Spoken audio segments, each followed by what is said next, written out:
Let's take a look at these articles that came out a few hours ago. So, commanders accused of framing Iran war as biblical mandate Jesus return. U.S. commander said Trump anointed by Jesus to attack Iran. Report. U.S. troops told Iran war is God's plan to trigger God's plan to trigger Armageddon. Watchdog says. I've opened one of these articles and let's take a look. Commanders accused of framing Iran war as biblical mandate, Jesus return. An organization that has been fighting against religious extremism in the United States military for 2 decades has reported more than 200 new complaints since Saturday's initial strikes against Iran, with members across all services claiming that high-ranking officers are tying the mission overseas to fulfill a Christian prophecy. A combat unit commander told non-commissioned officers at a briefing Monday that the Iran war is part of God's plan and that President Donald Trump was anointed by Jesus to light the signal fire in Iran to cause Armageddon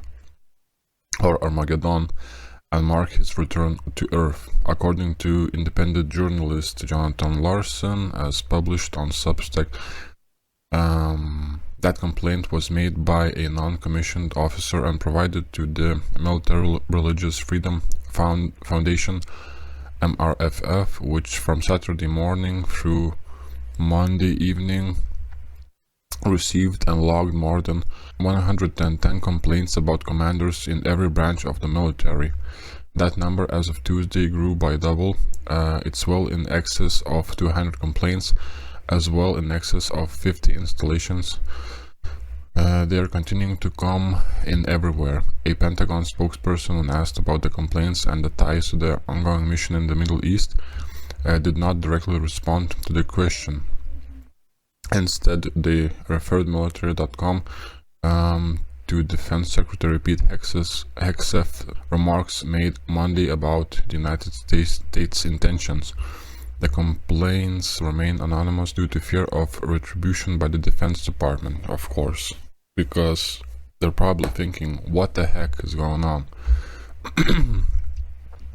Jesus and his return to Earth. One complainant, according to Larson, identified themselves as a non-commissioned officer, NCO, in a unit currently outside the Iran combat zone.